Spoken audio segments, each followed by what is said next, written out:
Yakushima. So Yakushima is designated as UNESCO World Natural Heritage Site, but not the entire island is that.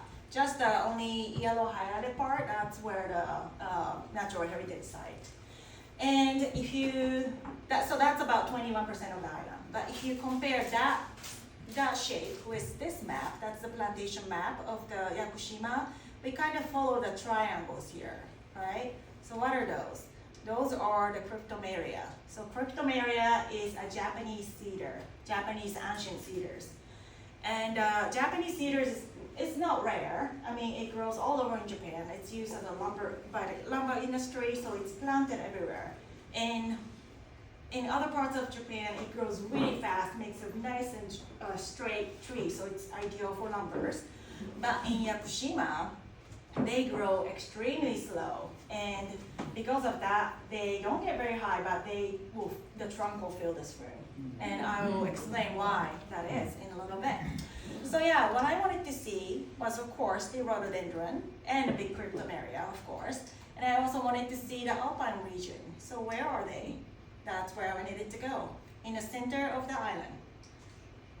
So back to the map of Yakushima again. If you notice here, the most inland road you can take ends here. So that you can't drive there. So only way to get this part in the central part of the island to see the yaks is by on foot. So that's what I did.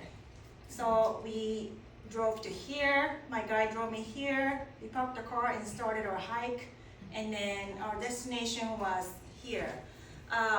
I considered going to the highest peak in Yakushima, which is right here. And you could do that in a day, but my guide told me that if I wanted to do that, you need to leave at 4:30 in the morning, in dark. And then also, I wouldn't have much time to stop and observe and take pictures on that. And I didn't want to do that. So I didn't get to the highest peak of Yakushima, but I went to Nageshidara, which is here. And then also I stopped at the second peak that's known for the population of yak, which is Kuromi Dake, right here. So that's my hike. So we'll get started. So this is about 6:30 in the morning.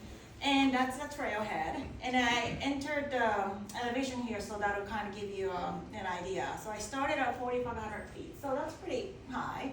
And then the Gloriana was already in bloom, which was a really nice welcoming sign. And I know this doesn't look like the yak that you know of, and then I'll get into that in a little bit. But yeah, at 4,500 feet, the Gloriana leaves are much bigger. Flat, and then Indamentum is not as thick as the yak that we think of. And then another rhododendron that I saw on that trip quite a bit was rhododendron tashiroi, and that's an evergreen azalea from Japan. I think it grows on the other parts of Asia too. But yeah, it's an evergreen azalea, and they're in full bloom at the trailhead, so it was really nice to see that. That's the typical trail that I was walking at. It's not really a paved or anything like that. And that's my guide. She's a 32-year-old female guide. And there are about 100 registered guides in Yakushima. And she's one of like 3 or 5 female guides. So I was fortunate to be able to reserve her for the day. In fact, to be able to find a guide, it was a little bit of a struggle because the day I wanted to hike, I contacted 5 or 6 guides and they're already booked. So, but yeah, I found her fortunately, and she was free. And you might be wondering, it's not required to have a guide in Yakushima, but I've never been here before, and knowing me, I'm gonna stop every 5 feet taking pictures and this, and look at the other side of the foliage, and before you know it, it's gonna be dark. So I need somebody to pace me. That's why I hired a guide. Yeah, and she was very knowledgeable she's been doing this for about 3 or 5 years, but she was very knowledgeable. She studied in Vancouver, Canada, so she spoke some English, and she was great. And we started our hike, and she told me that the other older guys, when she was chatting with them, that 2024 was 1 in 10-year bloom season, which I feel so fortunate about. That's not something I can control. And so meaning that they had a hell of the flower buds for that year. So I feel very fortunate to visit Yakushima during that time. For those who grow species, you might know that species sometimes, not always, tend to do year of rest. So a shrub, say you have Rhododendron guianum, it blooms really heavy one year.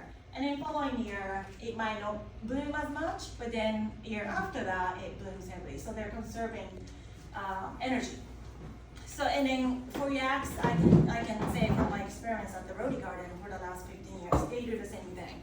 So yeah, that was a good bloom year. This is Japanese hemlock, the biggest one I've ever seen. The trunk must be in between these pillars, so it's the massive trunk.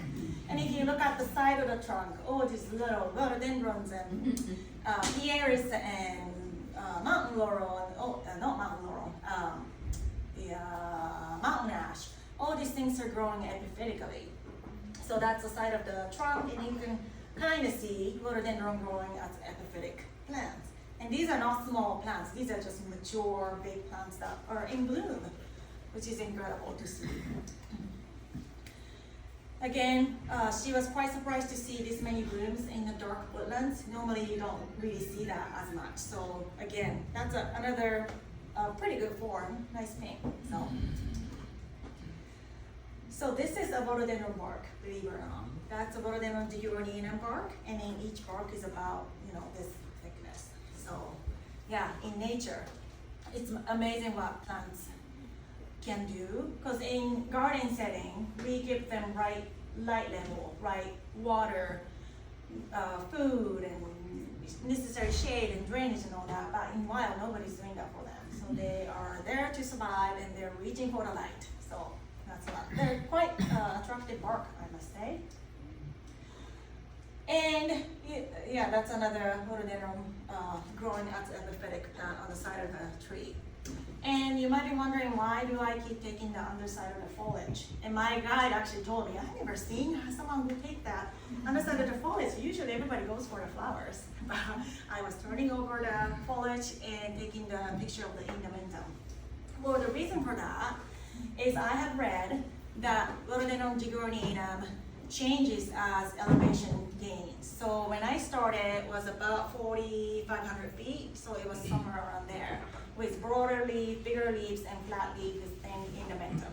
So that one is called rhododendron diguronianum variety intermedium. So that's not yaks yet, but as you gain elevation, I will finish my hike around 6,000 feet. So by the time I finish my hike, they will turn into subspecies Yakushimanum, the yaks that we know of.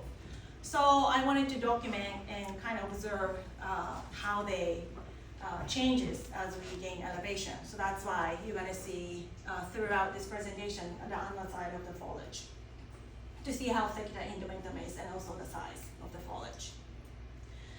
That's the first break. So my guide told me that we have to break every hour and a half or so to drink water, eat something.